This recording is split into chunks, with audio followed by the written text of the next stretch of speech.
So, episode 7 of Ahsoka is finally here, and it needs to be broken down, so let's get straight into it.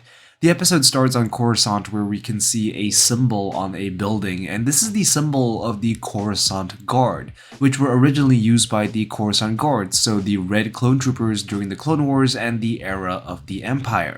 Beneath the symbol is the banner of the New Republic, and this major difference in size could be perhaps reflective of the fact that the influence of the Empire is still very much pervasive in the New Republic, perhaps stronger than some would be willing to admit. We see Hera having to deal with the senators, especially Senator Xiono, father of Kazuda, who was featured in the Resistance show, and they are eager to court-martial her.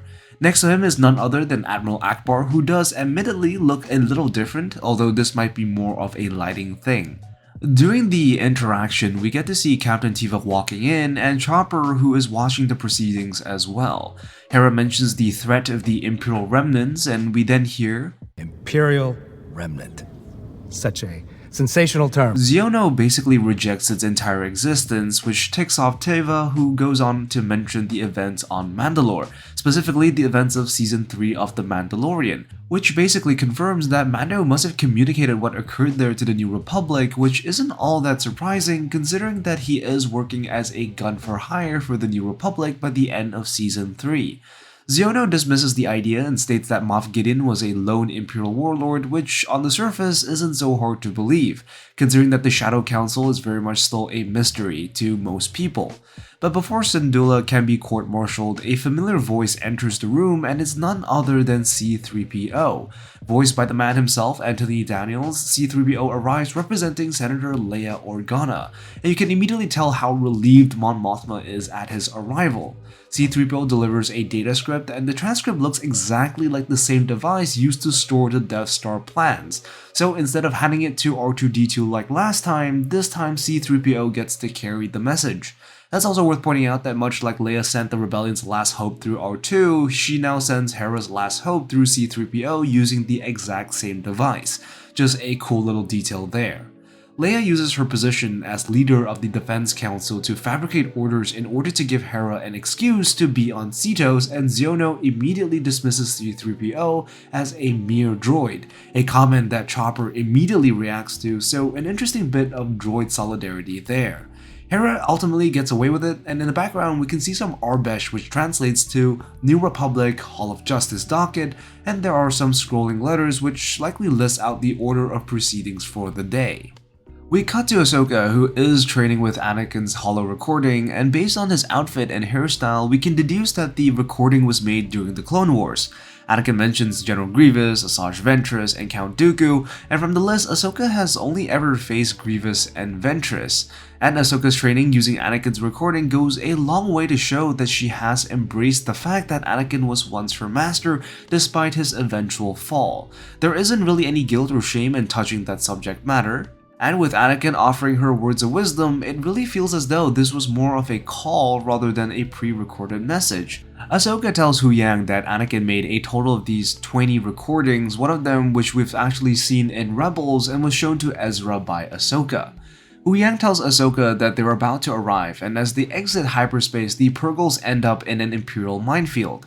And the mines that we see here are known as orbital mines, something which was first introduced in the comics. Ahsoka and Huyang manage to escape the trap set up by Thrawn, and a dogfight ensues.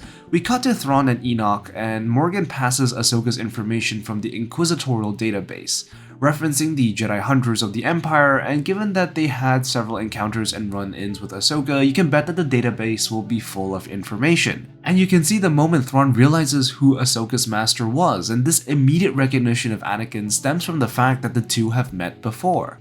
As covered in the book Thrawn Alliances, the two of them cross paths over Batuu, with the both of them gaining a deep respect for each other.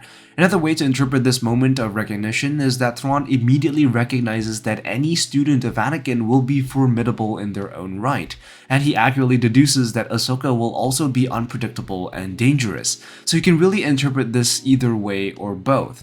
Thrawn calls off the pursuit and Morgan protests, which Thrawn says, Jedi are very good at hiding. They've been practicing that for years. Which is a massive dig at the Jedi. Sabine and Ezra travel with the Noti, and we are told that following the Battle of Endor, Zeb is training recruits, Hera is commanding a fleet, and the Empire is supposedly dead. But the moment he touches the subject of her arrival, Sabine doesn't really give him the full picture. Sabine tells him that Ahsoka took her on as her Padawan, and Ezra is surprised but does mention trained a little before, back when I was first learning. Which references the Darksaber arc they went through together in Rebels, with Ezra helping Kanan teach Sabine the fundamental basics of lightsaber wielding.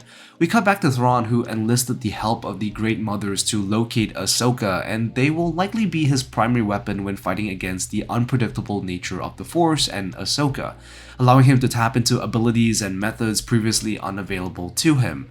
Meanwhile, Ahsoka searches for Sabine using the Force, and the moment she finds him, Thrawn attacks them.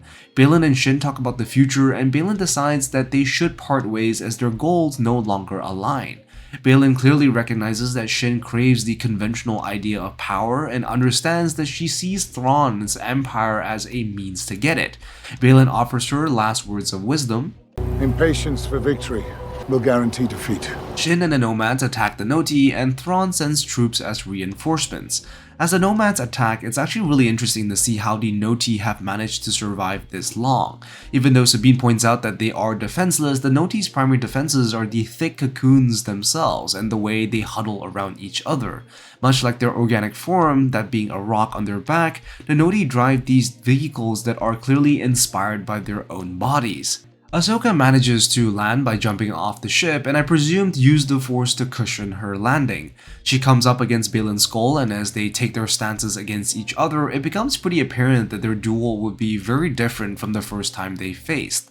Sabine tries to give Ezra his old lightsaber back, but he refuses. Instead, he says the Force is my ally, which is derived from the iconic line from Master Yoda. For my ally is the Force. And we see that as Ezra fights using unarmed combat, he intertwines his moves with the Force, mainly using it to boost his speed, power, to deal with his enemies. It's a very interesting way of fighting, and not at all common among the Jedi. In fact, very few Jedi actually use this way of fighting, as most did prefer the lightsaber. Although some notable exceptions, including Mace Windu and Kate Fisto, who were known to use such fighting styles. Ahsoka faces off against Baylan using a different fighting style as well, in fact the one that she just practiced on the ship earlier, that being Form 4. And this fighting style is more akin to her traditional Clone Wars way of fighting, once again embracing Anakin's teachings. Ezra nearly gets his head cut off, save a few strands of hair, and we get this cool moment where he stops Shin's blade using the Force. And if you slow it down, you can actually see how the saber gets bent out of shape as it fights against the Force. And this isn't the first time that we have seen something like this happen. Using the Force to block saber attacks has been known for quite some time, with it being featured in the Old Republic and more recently by Vader against Reva. Ahsoka and Baylan sort of reach a stalemate, and Baylan says, Don't defeat me. but not realizing that Ahsoka doesn't intend to defeat him, rather waiting to find the right opportunity to get away, which Huyang delivers. Huyang fires out these flares and Ahsoka makes a quick getaway, and at this moment Baylan is provided with an option: to either chase Ahsoka and be drawn back into the conflict, or to go on with his quest regardless of the consequences. And we get this great piece of acting where we can see the conflict within Baylan before he makes the ultimate decision to walk away. Thrawn immediately recognizes that Baylan is missing, and if we take a look at the hologram, we can actually see that the troopers are represented as hexagons. We can even see blue hexagons representing Ezra and Sabine, as well as a yellow one for Shin, and all of this is being reported by a drone on site.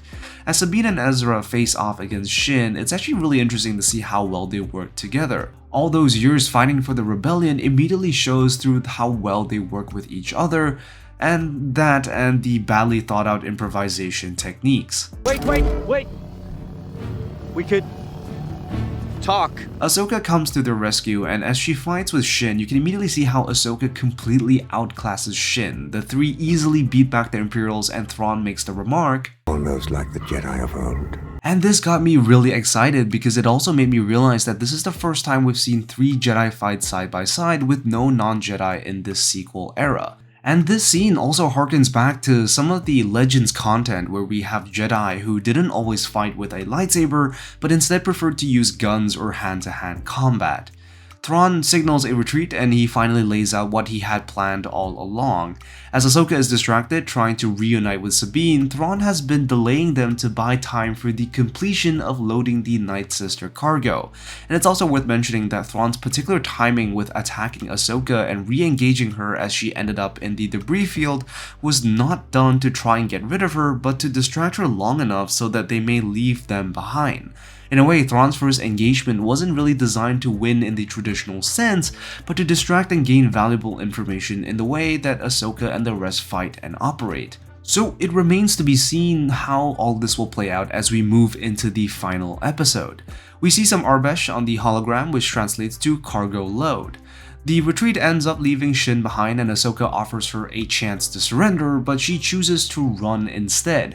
But this moment does provide an opportunity for Shin to either return more power hungry than ever or possibly an opportunity for redemption. The three of them are reunited and it becomes clear that Ahsoka doesn't really hold any grudges against Sabine for her decision back in Seatos. And while we do get a relatively happy ending by the end of this episode, it can really only mean one thing as we move into the finale. Anyways, that's all for this breakdown. Let me know what you think in the comments down below. Be sure to like and subscribe, and I will see you in the next one. I am the Lost Acolyte, and I have spoken.